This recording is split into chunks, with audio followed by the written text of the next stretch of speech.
Okay, day 78, still no Braverman, no Brown, no Turi. Today I just wanted to the WikiLeaks press conference is coming up, so I think we might learn some new things, also some new information. The FBI released a lot of interview information to their vault. You can see the Daily Mail came out with a story on that. Again, I think it's one of those limited hangouts to say, oh, there's really nothing here, folks. And what they really do need to do is come up with these 2302s. I think everybody's probably figured out those 2302s, those interview summaries are these two guys. So anyway, I said yesterday about the Lebanese situation, Namur. It was more of a private reach out to Bibi Netanyahu. He released a whole bunch of stuff about the Yemeni kids, 70-year project for placing Yemeni kids in Israel. But I think it's time to go to the Christian relief organizations and so forth and release all the information. I think it's just in the best interest, and here's why. I think we've kind of lost our moral compass a little bit, and this is a term from Max Egan, an interview I did. The things we did in Israel for survival 70 years ago, because we were completely surrounded with no population, have started a whole chain of events that are spiraling out of control, and it has nothing to do with Israel anymore. And I'll point that out in just a series of things. You know, we started out with Zbig Brzezinski giving stingers in 1979 to try to take down Russia. Now we have Hillary with the Muslim Brotherhood, huge organization. I think it's now 39 countries. And then we're in sarin gas now to clear oil pipelines. And we're into child abduction. We started out Council of Foreign Relations, University of Beirut. You know, maybe there was a few children that were adopted that were from war dead. Now that's turned into a child trafficking thing with Chaguri. And then Carlos Slim's father now with the whole child trafficking in South America and Central America.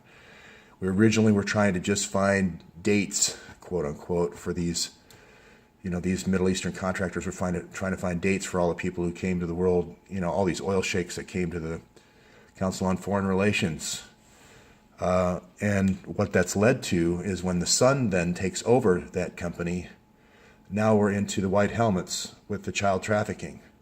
So it starts out just getting dates, and that's kind of fun. And then when the prostitutes or just the girls that get drugged at the parties start complaining, then we have the LISK situation. Now we're full blown 70 years later, University of Beirut all the way to here, where we're arranging children for people at oil conferences.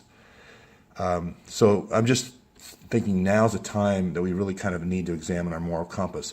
We start a school kind of in the image of University of Beirut, kind of a spy school or et cetera, which is all for the right reasons. Train these women to go and, catalog these kids, try to get donations for these kids. Then we come up and we overlay the infiltration plan to get into our FBI and ruin our FBI. And then we start getting into these other wacky things, all these operations, all these covert operations. So again, starts with giving the rebels the stingers, and then it spirals out of control. Then we end up with situations like this, where we have well-meaning girls from that school on the page before, Monica Peterson, going down to 80, setting up a school there, doing all this stuff, great stuff with kids. But then we have this underlayer here of people taking those pictures of those kids and figuring out how to marshal them to parts unknown, out to Jeffreys Island and Little St. James out here, all the way to Africa, for African princes and so forth. So this is a gateway. We start here with a good spy, I think I would call her. She's trying to set up and compromise the folks in NATO so that we control NATO. If that's the course of the U.S. government, that's great. We start a spy program. This is Sibel Edmonds. We start a listening program for that, for national security. That sounds great. We compromise a few generals who we think might be risks to the Russians. Okay, that's great. But what does it turn into? It turns into this economic spying where we're all just trying to line our own pockets by becoming subcontractors. And it turns into the same program that Valerie Plame started just to control the NATO situation. So for the U.S. security, for whatever reasons, I can't question that. Higher decision makers are involved in that. But it devolves down to where we're kidnapping children to use them for these brownstone operations. So at some point along the way, we need to shine a light and say, what are we doing? It's a church commission thing or a Pike Commission type of thing that we need to do. As a matter of fact, I've learned the Pike Commission documents come available in 2016, so Trump could publish those. George Bush put another 12 years on them in 2004 of sealing the records, but it would be nice to see those Pike documents. So, and here again, we're doing these topples now, where we were just trying to influence before. Now we're doing these topples, and they're just bank robberies. I mean, at the end of the day, they're bank robberies. And these oil and gas plays that we're selling at the Council of Foreign Relations, they come at the cost of kids losing their right hand for blood diamonds and sarin gas attacks and child trafficking and all this stuff. And we've created a little economic spy unit, with these knocks, where everyone's getting in on the action. If CIA isn't enough, we have to have FBI in on that action. So it's just kind of, my only point about this kind of corruption is it just doesn't get better by itself. It just gets worse. It's like cancer. It just doesn't get better by itself. So a moral compass is needed now, I think. Look at this situation. 33 years ago, he was 1 year, Mark Rich was 1 year into money laundering, and Rudy got the 2 trunks of documents and had him on 65 counts of tax evasion. All this would not have happened if we would have just gone after him and not let him, slip through our fingers. Oops, we missed him again. And all this criminality would have been avoided for 33 years. Now we're down to the, assistant director of the FBI openly snubbing Congress, openly snubbing, not giving the file, the FBI file for this investigation, openly trying to shut down the investigation. Not only Hillary, not only human email server, but then the IRS and the Fast and Furious. This is just completely out of control. There's no checks and balances here anymore at all. And we have the information. We have the information. We know where all the transactions are. We have all the routing numbers. Now, just putting out a few little documents in the FBI vault is not going to be good enough. And this doesn't stop here. It doesn't placate until these routing numbers show up with dates and times and account numbers that we can link to these donors, and these donors are exposed. This isn't going to get any better. It's like putting a Band-Aid on cancer. The FBI announcing today was a superficial, there's going to be a few documents, but it's Band-Aid on cancer, and the cancer is just going to get worse. Look at where we are here. We start out with a pipeline. This is a great idea. I mean, we were going to go this way, and that's why we broke up Yugoslavia, but now that didn't work out, so we're going to go this way. Neil Brown comes up with a great idea. But look at how it devolved with the Mike Morell involved. Gas attacks here. These people of Aleppo being used as human shields, 250,000 people murdered. Another huge gas attack in Damascus. Now, because nobody decided to, make it public, 52 gas attacks that we know of. This is Eric Schmidt, Pulitzer goes to Eric Schmidt for this. And probably hundreds of gas attacks now. So here's another program. This was just going to be a disruption program for Hillary's enemies. So she had an enemies program to get rid of all the enemies from Arkansas, which was a lot. She used ATF to get rid of them. She took a lot of her Arkansas State Police and put them in ATF. Then she infiltrates FBI to do that. But now, no, let's go international. Let's bring in these CIA techniques of torture, night invasion, gas attacks, all this stuff,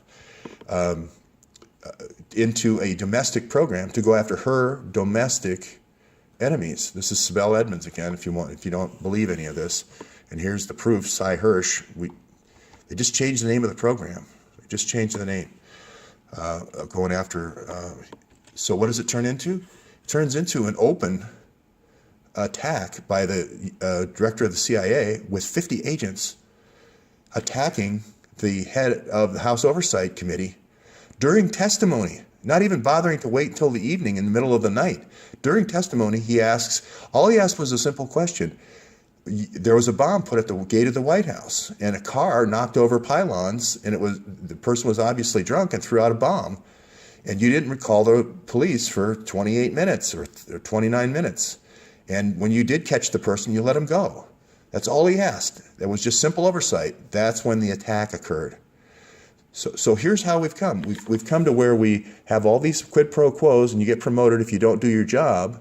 And if you really don't do your job, get promoted twice to be the assistant of the FBI. If you try to shut down the investigation and wall off the Haiti investigation, you get promoted again. And then you get to order attacks on people who are supposed to be doing oversights. So we're completely out of control. This starts out in the Lincoln bedroom. You're selling off the Lincoln bedroom to the Chinese, okay? It ends up 2009 with the F-35 hack. Does that get better? No. We didn't stop the F-35 hack in 2009, so we went ahead and just kept doing them. Now all this information is in Hillary's hate archive here. She's got all the money, and she's going to continue to pursue this hate archive unless we get those emails. Three programs started in 1993 when Hillary was shadow attorney general to go after her enemies, ends up into a gigantic $6.5 trillion program. Now we're 23 years later. With the paying these informants, it just gets piling on more and more. And she destroys all the evidence. It doesn't get better. And good people are affected and have to do these cover-ups. That's the tragedy in all this. The Obamas have to do these cover-ups because they find out stuff after the fact. These folks have to go in and make apologies after the fact. These are good people. The thousands and thousands, I'm not just talking about all the murdered people. I'm talking about all the good people that have been dragged down this drain. And I'm sorry, I'm a little bit too emotional here. So I'll settle down. This is the sign. This is the cancer metastasizing to the face, and where it's starting to come out into a grotesque growth, where the tumor is bigger than the face now. We need to do the 650,000 emails to resect that tumor. It's getting to be almost heavier than the head. It can't even walk straight. This 5-year thing for the analysis of this is ridiculous. I'm telling you right now that the 650,000 emails are out there. So they can either come out in plain text, or the FBI has a chance here of not going down with the ship and announce the classified material by publishing the metadata and publishing the Gmail accounts that are not classified in plain text. I'm just going to say that right now. And that's fair. That's fair. I'm trying to help. So I'll let everybody enjoy the WikiLeaks press conference, and I'll come back to you later today.